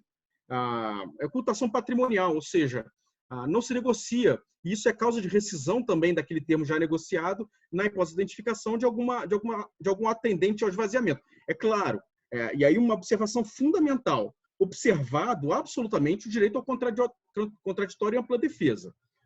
Decretação de falência e distinção, liquidação da pessoa jurídica que transige com base na medida provisória 899 e, obviamente, no PLV de conversão. A comprovação de prevaricação, concussão e corrupção passiva em sua formação. Isso aqui é óbvio, não só enseja a rescisão, como também todas as repercussões administrativas e penais devem incidir aqui. A ocorrência de algumas hipóteses rescisórias adicionalmente previstas no termo de transação, claro, é aquilo que eu também já fiz referência, e a inobservância de quaisquer obrigações previstas na lei de regência da transação ou do edital. São basicamente isso aqui que a gente tratou. Então, veja, é como se fosse um contrato. Em termos de transação, a gente se negociam as cláusulas, estabelece as hipóteses de rescisão e, enquanto mantido aquilo acordado, perfeitamente vai ter seu vigor preservado. Agora, tudo que fuja às cláusulas negociadas, ou qualquer ato tendente ao esvaziamento, ou qualquer ato tendente que indique fraude, enseja a rescisão desse termo de transação. Então, contribuinte com débito parcelado pode transacionar? Não, com certeza. Ele pode migrar do parcelamento para uma transação. Aliás, essa hipótese tem sido muito comum agora na transação extraordinária. Veja, ele vinha pagando um parcelamento cuja parcela é a divisão, digamos que seja a divisão do montante devido pelo volume de parcelas, cujo parcelamento ordinário é 60 meses, e ele pode, então, desistir desse parcelamento e aderir à transação extraordinária, em que a entrada é 1% dividido em 3 parcelas, ou seja, durante 3 meses, aquele contribuinte vai pagar 0,33% do total do seu débito, o que pode ser que seja mais benéfico para ele. Agora, digamos que esse parcelamento seja um daqueles extraordinários também, que prevê a redução dos débitos. Aí vai precisar o contribuinte colocar isso tudo muito bem na ponta do lápis para poder ver se, desistindo da redução ao qual ele aderiu lá no parcelamento anterior, vale a pena agora aderir aos termos da transação extraordinária, tal como posta lá na portaria da Procuradoria-Geral da Fazenda Nacional. A portaria é essa do parcelamento extraordinário, é a 7820, de 18 de março de 2020, essa que eu me referi aqui no final. João, aproveitando, como é que vai funcionar essa transação no que tange ao FGTS? Olha, o Congresso, mais uma vez aqui, aprimorou o texto da medida provisória encaminhada pelo Executivo. Opa, só um pouquinho que eu apertei sem querer. Pronto, eu já peguei o microfone de volta aqui. Obrigada. A medida provisória vedava a transação com débito do FGTS, o Congresso aprimorou muito bem, o avanço foi muito positivo, permitiu a transação de créditos do FGTS e a Fazenda já está tentando construir com o Conselho curador do FGTS. Afinal de contas, essa não é uma verba tributária, não é uma verba da União, é uma verba cuja recuperação se destina aos trabalhadores do Brasil. Portanto, estamos tentando construir com o Conselho Curador, que é quem tutela esse tipo de crédito, uma autorização para que editais futuros, transações individuais, possam contemplar esse tipo de crédito, que, repito, é um procedimento que ambas as partes ganham na negociação. A gente está falando aqui, e a Ariane falou isso diversas vezes, e eu concordo, o foco da transação, veja, não é o único, mas um dos focos principais da transação é o crédito irrecuperável, e eu vou adicionar também aquele crédito de difícil recuperação. A Ariane, lá no começo, falou que a minha carteira, que hoje é de 2,4 trilhões de reais, isso é um terço do PIB brasileiro, 2,4 trilhões de reais, 900 milhões de reais são de créditos irrecuperáveis. Esse é um dos focos da transação, sim, mas os de difícil recuperação, que somam mais 400 milhões de reais, ou seja, do total de 1,3, 1,4, aí arredondando, bilhão de reais da minha carteira é de créditos irrecuperáveis e de difícil recuperação. E aí se incluem também créditos, obviamente, de FGTS, cuja prescrição, não há muito tempo atrás, era trintenária. Mudou com o entendimento do Supremo, de 2015 ou 2016. Mas, enfim, também, muito da carteira da FGTS é recuperável, e tentar, via transação colocar alguma coisa para dentro da conta do trabalhador é sempre um mérito das instituições e do devedor, naturalmente, contribuinte. Bom, intuitivamente infere-se, então, Wesley, que a transação suspende eventual processo judicial que já esteja em curso. É isso mesmo?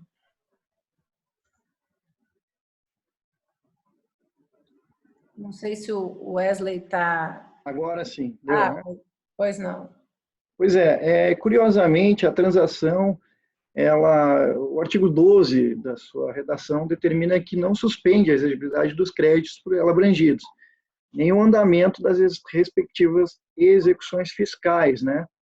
Portanto, num primeiro momento, não suspende. Aí fica a critério, né, os demais dispositivos da lei determina que fica a critério lá da Fazenda, junto com o seu proponente, verificar as questões para suspender a exigibilidade, pelo menos o processo, e a exigibilidade do crédito vai ficar a par também, a cargo da Fazenda, se vai suspender ou não, né? Claro que aqueles débitos que já estejam parcelados, que sendo pagos de uma maneira de parcelados, ele já tem ali no seu bojo a suspensão do crédito, né? Aí não faria sentido transacionar e perder a suspensão do crédito fiscal que está ali já sendo pago. Não faria sentido a transação perder essa suspensão, né? Então, na própria lei, ela determina que se mantém essa suspensão do crédito. Mas aí a gente faz uma análise e deixa uma coisa muito mais subjetiva da Fazenda suspender. E quais são os efeitos, né? Acho que um dos principais efeitos aí da questão da suspensão do crédito é a possibilidade do contribuinte emitir uma certidão positiva com efeitos negativos. E aí todo empresário sabe o quanto é importante essa certidão para, né, transacionar nas suas operações do seu dia a dia, para participar em licitações, para poder realizar algum crédito junto às instituições financeiras. Normalmente você precisa dessa certidão. Então, assim, essa análise vai ficar muito a critério da própria Fazenda, e a gente pensa que vem aí com um princípio da razoabilidade, da proporcionalidade dos atos a serem realizados dentro dessa transação. Mas, a princípio, a regra geral é não suspender, né? E aí, a cada caso, será feito, ou seja, pelo edital, que já vem determinando a suspensão do crédito e da execução fiscal, porque uma coisa é você suspender a execução, né? A Fazenda suspende a execução. A outra coisa é você suspender o crédito fiscal. E aí, para poder suspender esse crédito fiscal, entendo que seria interessante ter trabalhado numa lei complementar, no artigo 151, lá, as possibilidades de suspensão do crédito. E aí, como o Código Tributário foi recepcionado pela Constituição de 88 como lei complementar, teria que ter talvez uma possibilidade lá dentro daquele 151, inserir a viabilidade de suspensão do crédito fiscal, né? Porque aqui nós estamos tratando de uma lei ordinária, então tem todo um choque de legislação do nosso ordenamento jurídico brasileiro e que tem que ser tratado.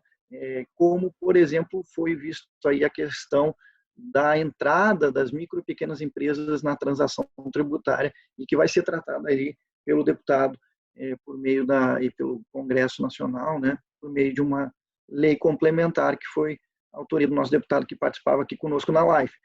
Pois bem, eu vejo uma outra possibilidade, e aí não entra muito na questão da transação, mas seria a viabilidade do contribuinte, por meio da penhora de faturamento, suspender também o próprio crédito fiscal. E aí há outro debate, outra circunstância, né, e que a gente pode conversar, mas não está lá no rol de suspensão do crédito fiscal. E aí seria interessante nós trabalharmos um pouco mais dentro do Congresso isso e ver a questão do ponto de vista da Fazenda. Obviamente que esse é um dispositivo que talvez venha um pouco polêmico se fosse inserido na lei, porque você tira o poder da Fazenda de analisar as transações, né? E aí esse poder talvez ela tem que ter na carta de negociação com o contribuinte, por exemplo, numa conversa individual com ele. E aí a transação vem justamente para isso, né, Fabiane? Para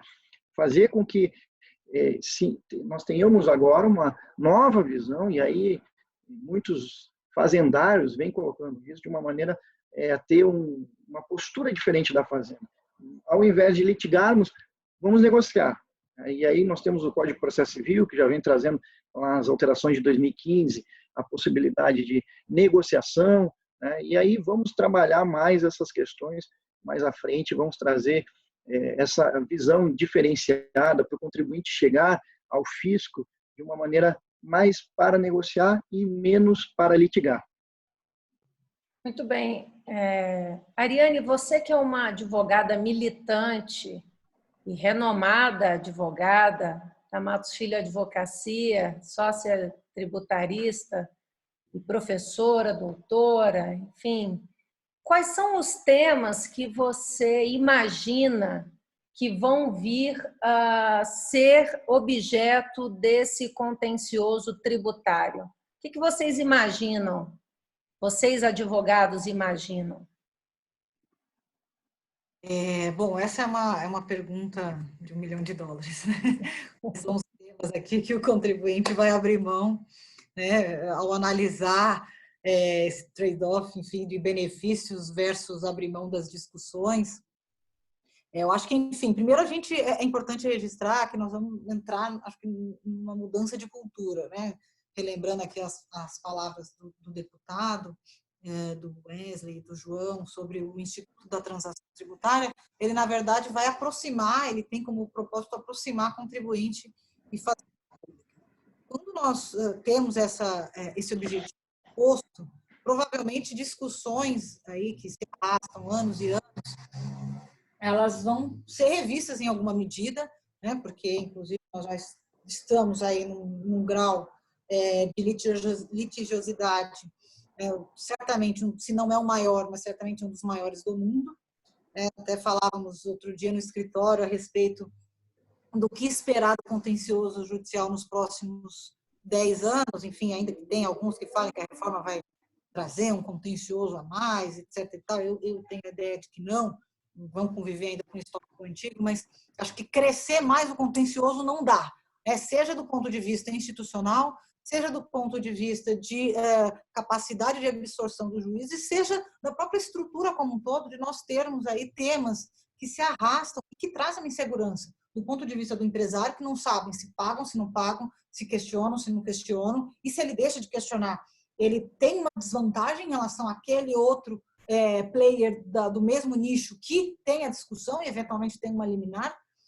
Então, enfim, existe uma série de circunstâncias que hoje assolam o nosso contencioso tributário, que eu imagino que a transação aqui, pelo menos essa MP, seja o primeiro passo para que a gente tenha aí um contexto de litigância tributária um pouco mais, menos assoberbado e mais, enfim, amigável nesse sentido.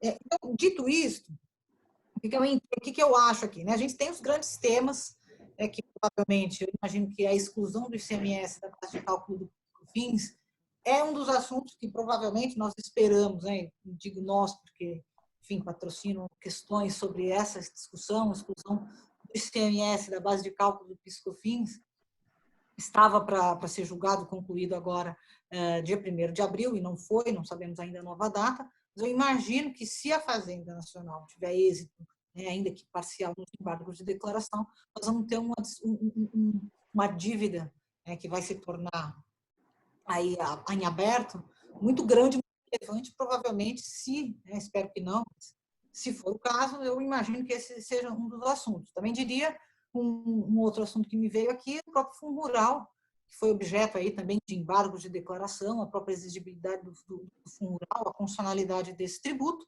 O Supremo confirmou a sua exigência, alguns já incluíram parcelamentos, mas eu imagino que, se identificarem uma vantagem na transação, podem inserir esse tipo de débito na transação. Esse é meu palpite inicial.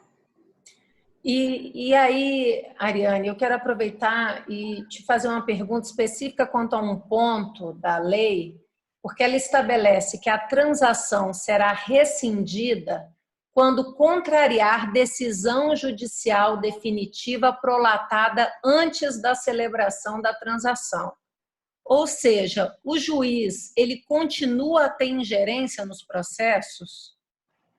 Bom, esse dispositivo ele foi super importante justamente para que a transação ela não seja um mecanismo de burla da jurisdição, né? Ou seja, se eu já tenho uma decisão transitada em julgado dizendo exatamente qual é a linha que o contribuinte e fazenda devem seguir em relação a determinado débito, seja ele, né, do ponto de vista material, inclusive temporal, eu tenho ali uma vedação para transacionar a respeito dele, porque eu já tenho uma diretriz, eu já tenho uma lei, em caso concreto, estabelecida.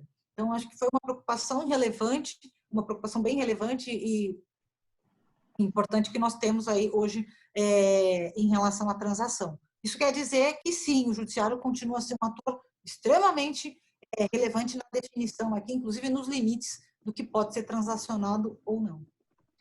E ainda, pegando aqui a lei, agora a Wesley, a lei veda que a transação estabeleça um regime especial. O que isso significa na prática? Então, determina que a lei não pode criar novo regime de tributação para essas empresas, né? Exemplo A do Simples, que não chega a ser um regime diferenciado. Alguns falam que seria um regime, mas seria uma forma de recolhimento de tributos. Logo, a transação tem essa competência de né, criar uma nova forma de regime nessa tributação. Basicamente seria isso, viu, Fabi? Tá bem. João, como é que está a regulamentação da transação pela PGFN? Olha, Fabiane, bom, a parte da dívida ativa ela já foi toda regulamentada, muito provável não, vamos ter que ter ajuste na portaria do Procurador-Geral, que é 11956, em decorrência da conversão, ou melhor, da sanção do PLV 2 de 2020, isso também já está em curso. A parte do contencioso, do qual a minha coordenação geral não faz parte, eu sei que se formou lá um grupo de trabalho para estudar, junto com a Receita Federal, e propor, porque parece que é uma portaria, a portaria regulamentadora não é do Procurador-Geral nem do Secretário Especial, é sim do Ministro de Estado da Economia, e, portanto, me parece que eles estão trabalhando duramente para que essa regulamentação saia o quanto antes. Pois é, a Ariane, talvez também podendo ser chamada. Então, vocês definiriam um passo a passo, depois de um contribuinte saber das regras da transação? Haveria um passo a passo que a gente já poderia deixar aqui divulgado nessa live? Olha, eu acho que, como disse o doutor João, né, da transação por adesão, preciso ter um edital, e hoje existe, e existe uma plataforma chamada Regularize.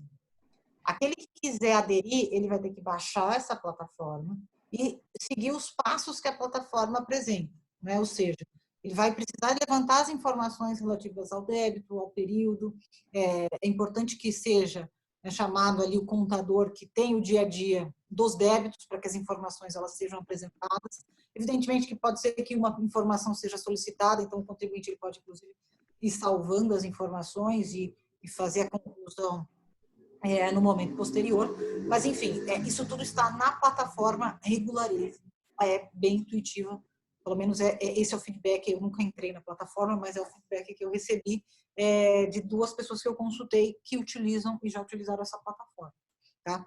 E com relação à transação individual, existem duas situações. Ou o contribuinte ele é provocado pela Procuradoria, e nesse caso, quando ele é provocado, ele recebe uma intimação, ou ele pode apresentar uma proposta, se ele entender, estudar, que se enquadra dentro dos requisitos.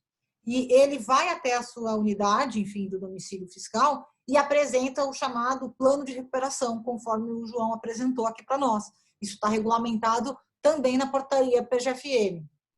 É claro que, para colocar de pé o modelo de transação, é muito importante aqui, enfim, acho que é uma dica para todos, né, que se conheça a amplitude do que pode ser transacionado, do que não pode, uma análise, inclusive, de inteligência para ver o maior número de benefícios que o contribuinte pode ter dessa transação, o que ele apresenta. O contribuinte tem que sentar na mesa sabendo que ele não vai chegar lá e só ter vantagens, né? Porque a transação ela é um formato que traz vantagens para as duas partes. Então, em alguma coisa ele vai ter que ceder, para ter o benefício. Então, aqui, acho que os estudos aqui específicos da transação individual, eu não tenho a informação, acho que não sei se o João tem, do volume de transações individuais e propostas que a PGFN tem recebido ou que ela tem endereçado, se tem já um número, um range, enfim. Mas, até voltando aqui, o Dr. Wesley colocou, né, com relação ao princípio da transparência, acho que as transações, as adesões, elas vão ser publicadas e divulgadas. Então, eu ainda não fiz a busca vertical sobre isso, mas não sei se ele tem essa informação do volume, mas essas são as diretrizes iniciais, Fabiane. Quer complementar alguma coisa, João? Então, olha, eu ia fazer uma propaganda do Regularize, mas a Ariane já muito bem colocou. De fato, a Procuradoria tem investido massivamente na autorregularização na permissão, na facilitação da autorregularização. Acho que isso é um compromisso internacional de todas as administrações tributárias. É óbvio que, eventualmente, isso não prescinde de um auxílio profissional, de um contador, de um advogado, mas a plataforma ela foi criada para permitir com que o devedor conheça os seus débitos, saiba como regularizar, saiba como emitir um DARF, saiba como solicitar. Então, está tudo muito bem explicado lá dentro da plataforma Regularize. Inclusive, orientações de como propor um plano de recuperação fiscal. Está tudo bem detalhado lá mesmo. É um site responsivo, inclusive, ou seja, pelo celular, você consegue consultar o site, ele fica naquele formatinho de celular, de maneira que você fique visualmente legal e tal. A Procuradoria tem investido bastante nesse aspecto. Sobre o volume, veja, primeiro aspecto, a gente estava diante de uma medida provisória. Eu acho que é natural que as pessoas aguardassem a conversão, e isso aconteceu, e, se Deus quiser, e o prazo final é agora quarta-feira, dia 15, a sanção do presidente da República. Eu acho que isso vai dar muito mais segurança e vai se avolumar muito os pedidos. Agora, de pedido de transação por adesão, o volume é considerável. Eu não tenho aqui, a gente vai divulgar. Talvez eu tenha dados muito defasados que não vale a pena eu trazer aqui. De transação individual, os pedidos também são inúmeros. Talvez a gente já tenha superado uma centena de pedidos de transação individual. Todos estão sendo tratados com máxima prioridade, dadas as circunstâncias, obviamente. A minha coordenação geral tem tentado também dar um apoio para as unidades com informações sobre as transações, para auxiliar os colegas. Afinal de contas, não é uma coisa que a gente está habituado a fazer.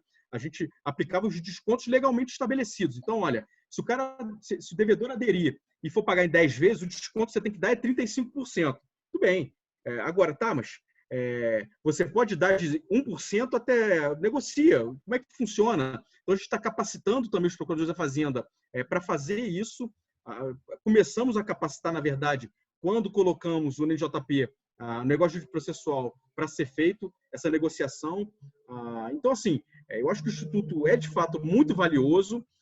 Muitos vão recorrer a essa atividade, não só para tentar alongar extraordinariamente sua dívida, como também para reduzir os seus créditos e, como a Ariane colocou muito bem, tentar espelhar aquilo que era o tributo bruto, né, ou seja, o principal, mas também tem valiosas colaborações no sentido de a substituição de garantia, que é um espaço também que já foi ocupado, e aí a transação e o negócio processual, eles se tocam, os círculos são concêntricos nesse aspecto, que é da facilitação da oferta de garantia, da substituição de garantia, tanto o negócio processual quanto a transação se prestam também a esse tipo de atividade.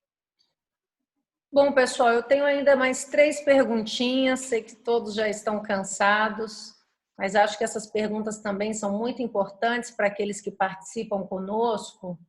E essa eu direcionaria ao Wesley. A redução de 50% para a espécie de adesão no contencioso de pequeno valor pode alcançar tributo?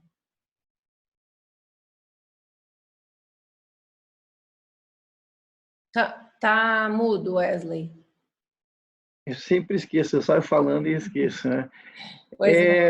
Ainda não estou tão acostumado à live quanto tantos aqui, talvez. Mas, pois bem, vamos lá. O artigo 25 lá determina que a concessão de descontos proporcionados pela transação deve observar o limite máximo de 50% do valor total do crédito. Ou seja, né, quando você vai conceder esses talvez, essa negociação da multas e juros, você não pode, você tem que bater no máximo 50% do valor integral do crédito, porque ele não entra para essa negociação. E aí, nós temos a redução lá dos 50% e o contencioso de pequeno valor, né? E ficou muito aberto essa questão nesse dispositivo, no meu entender, porque ele retira, né, o julgamento dessas questões de pequeno valor, de que é tratado no máximo até 60 salários mínimos, né, e obedece o prazo máximo também de 60 meses. Então, ele tem assim, diferenciado, uma análise diferenciada para avaliação e deferimento dessa transação. Mas ficou um pouco dúbia, que é o seguinte: a análise dos créditos, 60 salários mínimos, né, retira, por exemplo, da análise, ficou dúvida a questão do CARF. Será que o CARF vai participar posteriormente a isso? Né, porque o dispositivo da lei determina que será feito por meio de um órgão. Deixa eu pegar até o que está contemplado aqui.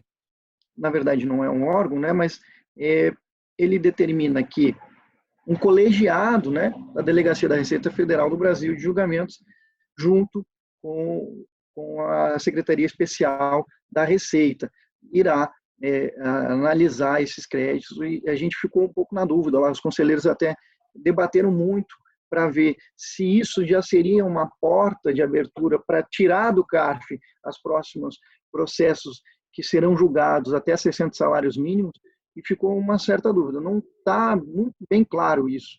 E te digo assim que demais colegas do Conselho também ficaram com a mesma dúvida, viu? Bom, João, tenho duas perguntinhas finais para você. Como não há definição na lei do que seja devedor contumaz, qual que é o critério a ser adotado pela Procuradoria e pela Receita quanto à vedação? E uma outra pergunta: quando a lei fala em juízo de conveniência e oportunidade, isso significa que a Procuradoria-Geral da Fazenda Nacional pode deixar de aceitar a transação quando entender por bem, ou a negativa está atrelada a algumas hipóteses legais? Fabiane, vou começar de trás para frente, se você me permite. Pois não, claro. Conveniência e oportunidade não significa arbitrariedade, né? Eu acho que isso já está muito claro. Daqueles que têm a oportunidade de se dirigir à Procuradoria da Fazenda, ver o quanto amadurecemos. Veja, não estou falando que a gente está no ponto ideal, mas o quanto amadurecemos na justificativa desses atos que a conveniência e oportunidade nos permite ir um pouco mais além. Alguns critérios vão balizar isso. E o primeiro é a boa-fé de parte a parte, é a mesa de negociação que vai ser aberta, é a transparência ativa que se vai dar aos termos de transação para que sejam escrutinados pelo público, escrutinados pelo órgão de controle. Agora, a transação, ela pressupõe, isso está lá no Código Tributário Nacional, concessões de parte a parte. Nem sempre as concessões podem agradar as partes envolvidas. Pode, por exemplo, um contribuinte propor, olha, eu quero pagar esse crédito aqui no máximo de parcelas e com o máximo de desconto. Sim, mas olha, sua capacidade de pagamento me sugere que você pode pagar isso aqui com o máximo de parcelas e com 15% de desconto. E aí vai ficar aberta ali a negociação, cada um justifica de parte a parte com o seu entendimento. Pode ser que não saia um bom termo daquilo ali. Agora, não quer dizer que a transação vai depender do humor das pessoas físicas envolvidas nisso. Eu acho que a instituição já amadureceu bastante nesse aspecto e estamos seguros para dar um passo adiante na transferência desses limites para o órgão, né? Ou seja, tirar os limites que antes eram os limites impostos pela lei, ou seja, se você fizer em 10 vezes vai ser 50%, em 20 vezes vai ser 40%, em 30 vezes vai ser 20%, e agora você estabelece isso de uma maneira em respeito à igualdade material. Afinal de contas, a legislação não tem como aferir caso a caso, afinal de contas ela é uma norma geral, não tem como aferir caso a caso a circunstância financeira e econômica de cada devedor. Isso fica transferido aqui para o órgão competente, que na verdade é a administração tributária. Então, espero ter respondido bem essa sua primeira colocação. A segunda, e eu estava, né, porque agora com o Covid a gente está proibido de viajar, mas eu já já participei de alguns seminários fora de Brasília, em Brasília, sobre a questão do devedor quanto mais. Veja, a gente, imaginando uma pirâmide, a gente tem a base ali dos contribuintes que estão em dia, e isso são a maioria, né? Esses contribuintes precisam ter certidão negativa de alguma atividade, por exemplo, que favoreça essa sua condição, e a gente tem aí, por exemplo, projetos de bom pagador, programas de bom pagador, etc. Estamos na base da pirâmide, é a maioria dos meus devedores. Eu tenho ali a maioria dos meus contribuintes. Eu tenho ali no meio da pirâmide, eu tenho, por exemplo, os devedores, aqueles são circunstanciais, ou seja, aquele que esquece de pagar um boleto e por acaso é inscrito em dívida ativa, aquele que por acaso, de fato, estava sem recurso e, portanto, é um inadimplente. Esse devedor merece, claro, todo esclarecimento da administração tributária, merece um site como é o Regularize, como é a tendência do Regularize, o mais claro possível, formas facilitadas de acesso à autorregularização. E aí, a gente subindo ao ápice da pirâmide, a gente tem uns contribuintes que merecem nada menos do que toda a força do Estado. E o que eu quero dizer com isso? Eu quero dizer que esses contribuintes não são aqueles que devem muito. Veja, não vamos confundir grande devedor com devedor quanto mais. O grande devedor pode ser circunstancial. Olha, a empresa está passando por uma circunstância difícil de caixa e, portanto, deixou de adimplir os seus tributos. Isso se avolumou e superou 15 milhões de reais. Isso é muito comum, isso é compreensível. Para isso serve a transação, para isso servem os parcelamentos ordinários, para isso serve o negócio de direito processual. Agora, a gente tem uma casta de devedores que não é uma questão de autorregulação, é uma questão, são contribuintes aqueles que devem muito, por exemplo, o que deve acima de 15 milhões de reais, mas que, na sua atividade econômica, praticou uma fraude associada. E é isso que diz o projeto de lei 1646. O projeto de lei 1646 é o que define o devedor quanto mais. Ele diz lá que o devedor quanto mais é aquele que deve muito, mas não só.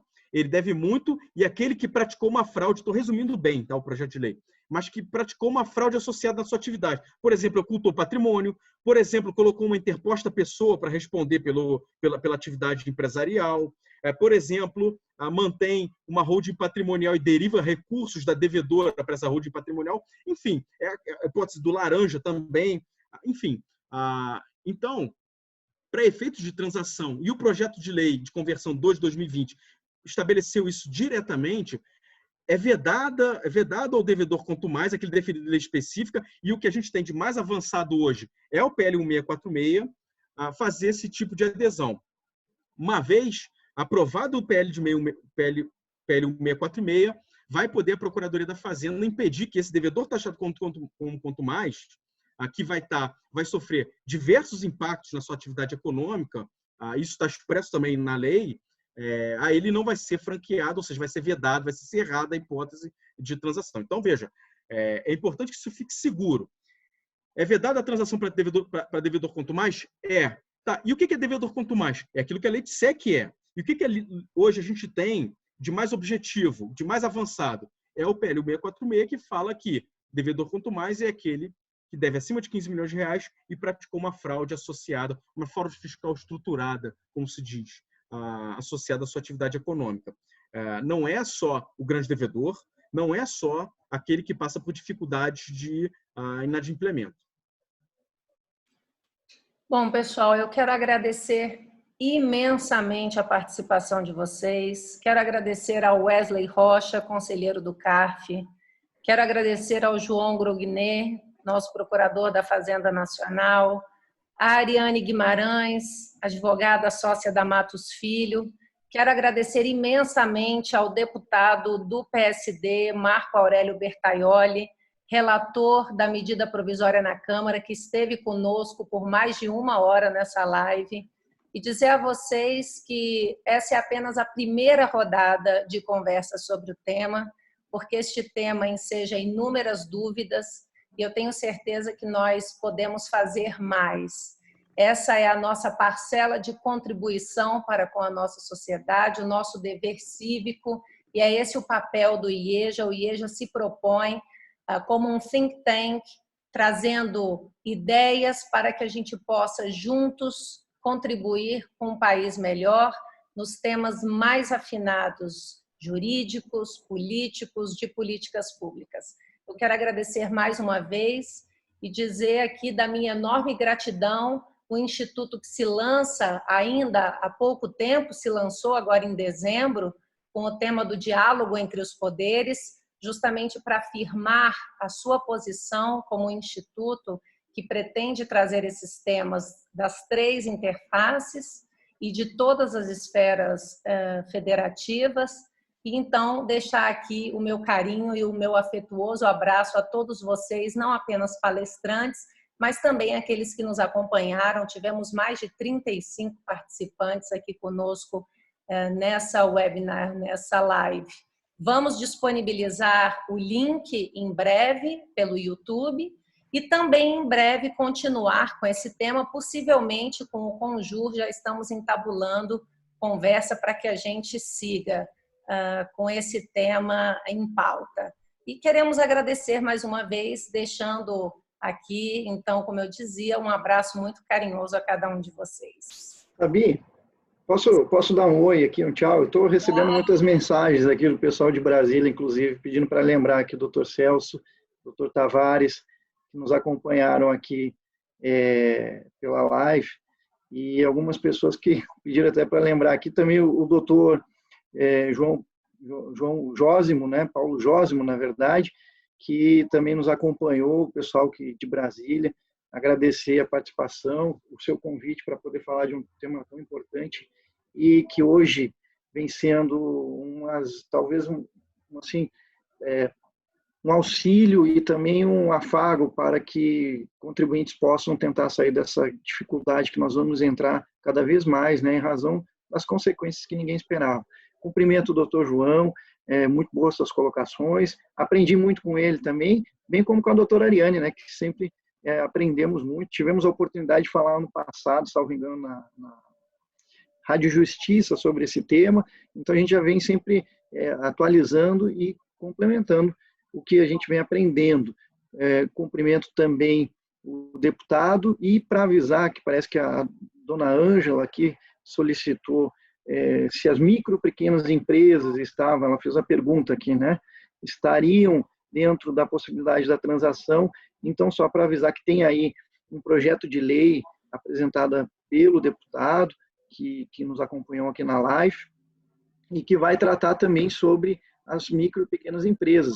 Em que pese eu ter visto ali o edital de chamamento que teriam empresas do Simples que poderiam ser incluídas, eu vejo que a normativa ainda não está bem adequada para que seja por meio de lei complementar. Então, o deputado vai tratar isso agora e provavelmente, acredito, muito difícil que não entre essas empresas para a transação, que segundo ela aqui, respondem por 60%, né, dos trabalhos do Brasil aqui que são feitos. Enfim, agradeço, um abraço a todos, viu? Até a próxima, se assim for convidado. E se não for, eu virei com o maior prazer acompanhar aqui. Sempre, sempre. As portas estão abertas para todos vocês. Fabiane, na sequência do Wesley, eu queria agradecer o seu convite, viu? Queria cumprimentar o colega Wesley e a Ariane. De fato, também, para mim, foi muito valioso esse nosso encontro. Eu espero que a gente consiga sair, nós, enquanto povo do Brasil, na outra ponta, fortalecidos depois dessa confusão toda aí que o vírus está causando. E a Procuradoria está à disposição para qualquer necessidade que se entenda necessária nesse momento difícil pelo qual estou enfrentando, viu? Eu deixo meu abraço aí, meu forte abraço caloroso para todos. Espero que a gente possa, muito em breve, se encontrar pessoalmente e trocar essas ideias maravilhosas aí, tete a tete, viu? Também, rapidamente, agradeço a todos, principalmente a todos aqui na pessoa da doutora Fabiane, e cumprimento os colegas e também, né, não vejo a hora de poder nos encontrar e marcar esse encontro presencial. Um abraço a todos. Obrigada, pessoal. Abraço. Até logo, até a próxima. Tchau, tchau.